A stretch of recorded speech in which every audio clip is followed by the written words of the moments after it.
Data স্ট্রাকচারে এই পর্বে আমরা দেখব অ্যারেস এন তৈরি করতে পারে, পলিনোমিয়াল করতে পারে, স্টোর করতে পারে, defined by list of coefficient and exponent. Coefficient and এক্সপোনেন্টের জন্য আমরা স্টোর করতে পারি। Degree of polynomial, the largest exponent in a polynomial, তার মানে হচ্ছে কোনো পলিনোমিয়ালের ডিগ্রি যদি বলা হয়, এটা একটা ম্যাথসের ভাষা, তাহলে এটা ম্যাক্সিমাম যেটা আছে, লার্জেস্ট যে এক্সপোনেন্ট আছে সেটাকে ডিগ্রি অফ পলিনোমিয়াল বলা হয়। সো পলিনোমিয়ালের এডিটি অবজেক্টিভ হচ্ছে, আমাদের objective A set of order pair of EI মানে coefficient and AI is the coefficient and EI is the exponent. EI are integer greater than 0. For all poly 1 poly 2 is the value of, is the item of polynomial. It is a set of coef is the value of coefficient, expon is the value of exponent. So polynomial 0 is 0 false, else return true. Coefficient poly exponent, কোন এক্সপোনেন্টের পলিনোমিয়ালটা আমাকে দিতে হবে parameter হিসেবে, এবং কোন এক্সপোনেন্টের coefficient চাচ্ছি সেই এক্সপোনেন্টটা দিতে হবে। তো if exponent is the value of polynomial, return it's coefficient, else return 0। তারপরে হচ্ছে লিড এক্সপোনেনশিয়াল, মানে হচ্ছে ডিগ্রি অফ এক্সপোনেনশিয়াল কোনটা আছে, return the largest exponent in the poly. তার মানে হচ্ছে attach poly coefficient exponent, if component exponent is the value of poly, মানে পলি এই পলিনোমিয়াল এর ভ্যালু যদি হয় তাহলে return error, else return the polynomial poly with the term coefficient exponent inserted. যদি অলরেডি থেকে থাকে তাহলে ইনসার্ট করা দরকার নেই, আর যদি না থেকে থাকে তাহলে ইনসার্ট করতে হবে। তারপর হচ্ছে রিমুভ, পলিনোমিয়ালের ভ্যালুগুলো রিমুভ করতে হবে একটা ইয়েতে, remove. If exponent is the value of poly, return the polynomial poly with the return terms whose exponent is deleted, return else return error. তারপর হচ্ছে single multiple poly coefficient component, return the polynomial poly into, মানে multiply করতে হবে poly into coefficient into x to the power of exponent. তারপর add, ঠিক poly 1 পলি 2 দুইটা পলিনোমিয়ালকে যোগ করতে হবে, মাল্টিপ্লাই পলি 1 পলি 2 দুইটা পলিনোমিয়ালকে মাল্টিপ্লাই করতে হবে, সেটা ওইভাবে মাল্টিপ্লাই করে রিটার্ন করবে। পলিনোমিয়াল অ্যাডিশন কীভাবে করতে হয়, ডিফাইন ম্যাক্স ডিগ্রি 101, মানে ম্যাক্সিমাম ডিগ্রি 101 হতে হবে, তার চেয়ে বেশি হতে পারবে maximum degree of the polynomial. তো স্ট্রাকচার ডিফাইন করলাম, ডিগ্রি কত degree, float coefficient maximum degree 101, এরকম একটা অ্যারে ডিক্লেয়ার করলাম ফ্লোট হিসেবে।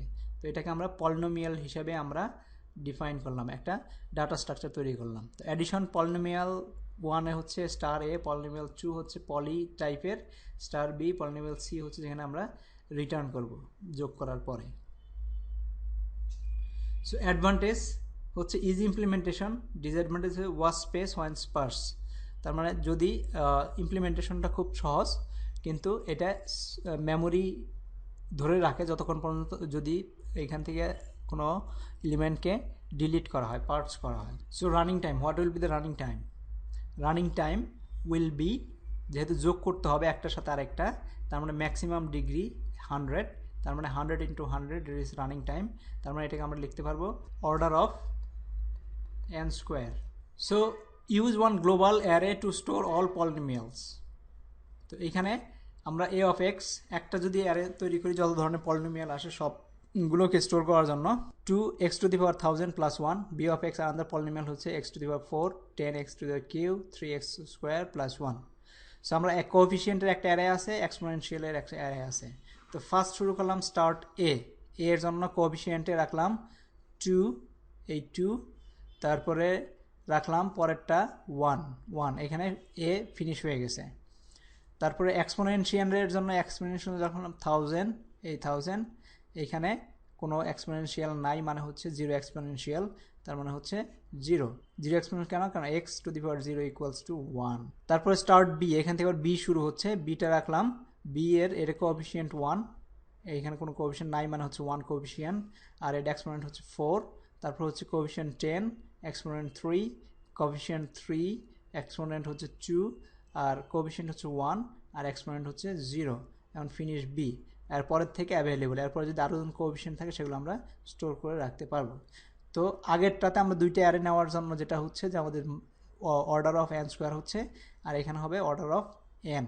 সো এখানে দেখি ম্যাক্সিমাম ডিগ্রি 100 and 100 ঠিক exponent coefficient polynomial term so polynomial term items 3 into maximum degree তার মানে তিনটা আমাদের তিনটা যেহেতু পলিনোমিয়াল লাগবে 3 ইন্টু ম্যাক্সিমাম ডিগ্রি তিনটা এতগুলো মেমোরি আমরা স্টোর করে রাখলাম সো অ্যাডিশন হচ্ছে start A end A start B end B start C end C তা আমাদের এই পলিনোমিয়ালগুলোকে স্টার্ট এবং এন্ড বলে দিতে হবে অ্যাডভান্টেজ লেস স্পেস ডিসঅ্যাডভান্টেজ লঙ্গার কোড অনেক লং হবে কিন্তু স্পেস আমাদের কম লাগবে সো এটা রান টাইম কী হবে রান টাইম যেহেতু একটা অ্যারে নিয়ে কাজ করতেছে তার মানে অর্ডার অফ এন হবে এখানে মাল্টিপুল অ্যারে যেহেতু নাই তার মানে আগে আমাদের যেটা ছিল যে 101 এ দুইটা কোএফিসিয়েন্ট দিলে 101 ইন্টু 101 ছিল এখানে হচ্ছে 101 প্লাস 101 প্লাস 101 তার মানে এটার running time better than the previous one sparse ম্যাট্রিক্সটা দেখি কি স্পার্স ম্যাট্রিক্স হচ্ছে 2 ডাইমেনশনাল অ্যারে কলাম থাকবে রো থাকবে তোমরা যে এক্সেল করে থাকো এক্সেল দেখছো একইভাবে এখানেও তার মানে কলাম 1 রো 1 এ একটা ভ্যালু থাকবে কলাম 2 রো 1 এ একটা ভ্যালু কলাম 3 রো 1 এ আরেকটা ভ্যালু এভাবে আমরা একটা ম্যাট্রিক্স সাজাবো তো এখানে কলামে আমরা ভ্যালু দিলাম row 0 column 1 column 2 column 3 column 4 blah blah blah so এইখানে 15টার মধ্যে 15টা আর এখানে হচ্ছে 36 মানে 36টা ঘর আছে তার মধ্যে মাত্র 8টা আইটেম দিছি স্পার্স ম্যাট্রিক্সে এই একটা আইটেম 1 2 3 4 5 6 7 8 8টা আইটেম স্টোর করার জন্য আমরা পুরা এই ম্যাট্রিক্সটা তৈরি করছি এবং অন্য সবগুলো 0 তার মানে এটা Spurs matrix data structure data এখানে ম্যাট্রিক্সে 0 0 রাখছি যদিও মেমোরি স্টোর করে রাখছি কিন্তু আমরা কোনো এলিমেন্ট রাখতে পারি নাই তো এটা হচ্ছে ওয়েস্টেজ অফ মেমোরি স্পার্স ম্যাট্রিক্সের অবজেক্ট হচ্ছে এ সেট অফ ট্রিপলস মানে হচ্ছে ওই যে লোকেশনগুলো দেখলাম row column value row column এবং ওইটা ভ্যালু থাকবে where row and column are integers and form a unique combination and value comes from the set item ওই সেট আইটেম থেকে একটা ভ্যালু আসবে সো মেথড হচ্ছে for all a b is the value of sparse matrix x is the value of item i j max column max row is the value of index এগুলো ইন্ডেক্সের একটা value তো Spurs ম্যাট্রিক্সের create maximum rows maximum columns return sparse matrix that can hold up to max item equals to max row into max column and whose maximum row size is maximum row and whose maximum column size is maximum column sparse ম্যাট্রিক্সের আরেকটা method লাগবে transpose change করার জন্য return the matrix produce by the interchanging row and column তার মানে rota column হয়ে যাবে এবং যদি আমার যদি এরকম থাকে রো থাকে 4 আর কলাম থাকে 5 এটা হয়ে যাবে 5 ইন্টু 4 মানে রো হবে 5 আর কলাম হবে 4 এটা বলে ট্রান্সপোজিশন অফ ম্যাট্রিক্স অ্যাড দুইটা ম্যাট্রিক্সকে দেবো এবং দুইটাকে অ্যাড করে রিটার্ন করবে আর ম্যাট্রিক্স মাল্টিপ্লাই দুইটা ম্যাট্রিক্সকে দেবো দুইটা ম্যাট্রিক্সকে মাল্টিপ্লাই করে রিটার্ন করবে মাল্টিপ্লাই ফর্মুলা হচ্ছে কি D of I J equals to summation of A of I K B of into B of K J মানে প্রত্যেকটা রো আরেকটা রোর সাথে আরেকটা কলামের সাথে মাল্টিপ্লাই হয়ে যাবে সো স্পার্স ম্যাট্রিক্স প্রেজেন্টেশনে যেটা থাকে রিপ্রেজেন্ট বাই 2 ডাইমেনশনাল অ্যারে দ্বারা রিপ্রেজেন্ট করা হয় স্পার্স ম্যাট্রিক্স ওয়াস্ট স্পেস এটা স্পেস ওয়েস্ট করে each elements is characterised by row column and value আগে ছিল আমাদের লোকেশন আর ভ্যালু ইন্ডেক্স আর ভ্যালু এখন দুইটা মিলা ইন্ডেক্স হবে রো আর কলাম মিলা ইন্ডেক্স হবে so sparse matrix create maximum row maximum column দিয়ে ম্যাট্রিক্স ক্রিয়েট করতে হবে তো স্ট্রাকচারটা আমরা টার্ম হিসেবে দিলাম রো কলাম রো ভ্যালু এটা হচ্ছে আমাদের টার্ম একটা টুপল হলো টুপল তৈরি করলাম টার্ম এ হিসেবে আমরা একটা অ্যারোমেট্রিক ম্যাক্সিমাম টার্মস হিসেবে দিলাম the term is A should be order based on row and column এটা হচ্ছে আমাদের টার্ম তো ট্রান্সপোজ অফ স্পার্স ম্যাট্রিক্সের ট্রান্সপোজিশন কেমনে করতে হয় what is the transpose of sparse matrix so row column value 6 row 6 column value হচ্ছে 8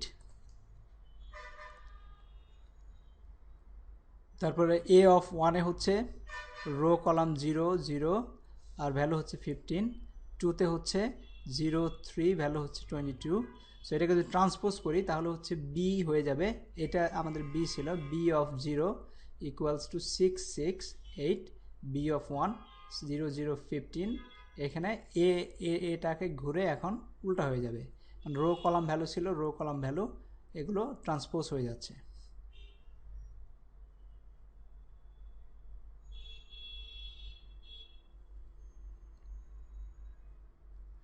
So transpose of sparse matrix for each row I, take element I j value and store it in element j I value। এই just ইন্ডেক্সটাকে ঘুরাই দিতে হবে value of the transpose. Difficulty হচ্ছে where to put j i value. তো 0 0 15 এটা হয়ে যাবে 0 0 15, একই জায়গায় চলে যাবে ট্রান্সপোজ করার পরে। 0 3 22 3 0 22 এখানে চলে আসবে, জাস্ট চেঞ্জ হয়ে যাচ্ছে। Move elements down very often.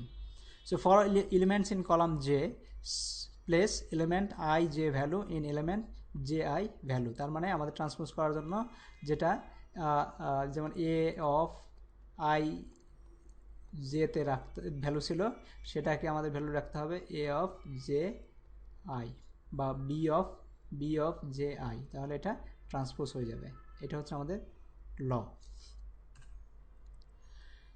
So transpose of sparse ম্যাট্রিক্সের ট্রান্সপোজ করতে হলে টার্ম আমরা আগে ডিফাইন করছি, এ টার্ম বি, দুইটা অ্যারে দিলাম, N I J current B এটা দিলাম।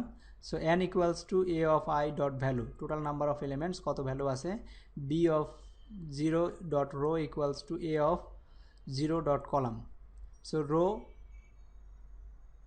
In B equals to columns in A. So এই প্রোগ্রামের মাধ্যমে আমরা ট্রান্সপোজ করে ফেলছি একটা আরেকটার সাথে, ট্রান্সপোজ অফ ম্যাট্রিক্স।